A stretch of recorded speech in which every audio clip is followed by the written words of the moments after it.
Google Stadia Connect wrapped up with a lot of new information and specs, but are its features and cost enough to make up for its shortcomings to make it worth it? Well, yes and no. I'll be breaking down and organizing all the information during the 25-minute Stadia Connect presentation into 4 main parts. There's a lot to get through, so let's get started. There were a handful of confirmed Stadia games shown off during the presentation, but only a few had dedicated trailers. Those include Baldur's Gate 3, Tom Clancy's Ghost Recon Breaking Point, Jilt, Get Packed, and Tom Clancy's The Division 2. There was also a lot of focus on Destiny 2, but I'll touch on that a little bit later. There were other confirmed games that were thrown into a montage at the end of the presentation. Overall, it's not a bad mixture of games, with more coming soon. The Google Stadia will rely heavily on Google's backbone to stream gameplay to your compatible devices, but there are a few requirements you have to meet first. You can use Stadia's own $70 controller or any of the supported gaming peripherals, including keyboard and mouse. You also need a decent internet connection with the recommended minimum requirement of 10 megabits per second to stream games at 720p 60 frames per second with stereo audio. If you want to achieve the highest possible specs, you will need at least a 35 megabit per second connection and a $10 Stadia Pro subscription. This allows you to stream games at up to 4K 60 frames per second with HDR video and 5.1 surround. So far, the only mobile devices supported are Google's Pixel 3 and 3a, with more device compatibility coming in the future. You can also game on Google's Chromecast Ultra and Chrome browser. A free base Stadia subscription is available, but you won't be able to take advantage of Stadia's Pro features. Limited edition features and content are available in the Founders Edition for those who pre-order early. Included with the Founders Edition is a Chromecast Ultra, your first pick of your Stadia username, a limited edition Night Blue controller, a 3-month subscription to Stadia Pro, a buddy pass for a friend or family member, and lastly, you get Destiny 2 with the Shadowkeep expansion pack. You will also be able to transfer your Destiny 2 accounts from any platform to Stadia. This almost $300 value pack is available in the Founders Edition for just $129.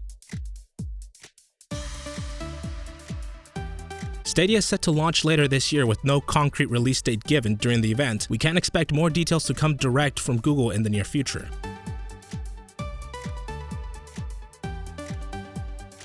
Now, the question I have for all of you is this: is Stadia worth it? And if so, how many of you are going to sign up? I can see gamers who want to experience high-end 4K gaming without needing to spend hundreds or even thousands of dollars on new hardware see Stadia as a viable option. Same for those who travel a lot but don't want to lug around their expensive gaming laptops or home consoles everywhere they go. For those gamers, I can see Stadia being an excellent, cost-effective alternative to a more traditional gaming experience. As for me, I'm not convinced Stadia is worth it, and here's why. Currently, my internet plan is 500 megabits per second download, and with a 2 TB monthly cap. Most of you don't realize this, but I can guarantee if you look at the fine print of your ISP contract, you will see a data cap as well. If you go over it, you will be charged a penalty depending on how much data you have consumed over your normal plan. I once went over my cap and I got charged an extra $200 on top of my standard monthly bill. I currently consume around 1.75 terabytes worth of data, so this plan works perfect for me. Now, if news sources are correct, running Stadia games at 4K 60 frames per second, it would only take me 65 hours of gaming to consume 1 terabyte's worth of data, which would easily push me way over my limit. Now, I could fix this by upgrading to an unlimited plan, but that could easily cost anywhere from $40 to $60 or more depending on my ISP speed plans and promos they might be having. That's the cost of a new game per month, and I can't justify that. I prefer to just spend those $60 on a new game every month and play it on my console or my PC. And on the subject of games, not all games will be free on Stadia. You will need to buy most newer games at full retail price on top of the $10 per month subscription. Without Stadia, I may not have the capabilities of playing AAA games on the go, but you know what? If I'm traveling, I like exploring my surroundings and seeing what new things are out there, and I don't think too much about hardcore gaming. I've traveled to locations both in and outside the US, and there are still areas that still lack stable internet speeds and bandwidth to support Stadia's Pro requirements. If a cloud service like Stadia goes down for maintenance or permanently in the future, you won't be able to play your games anymore until the service comes back online. With a physical copy or digital download of a game, you can't just pop that in and you're set. So for those reasons, Stadia hasn't won me over just yet. It's a cool glimpse into the future of what cloud gaming could be, and if anyone could pull it off, it's definitely Google with their seemingly infinite resources. Stadia isn't for someone like me, but it might be for someone like you, so I want to know what you guys think. Share your thoughts in the comments down below, and don't forget to like, share, and subscribe for future giveaways, tutorials, gaming, and tech videos, and until next time,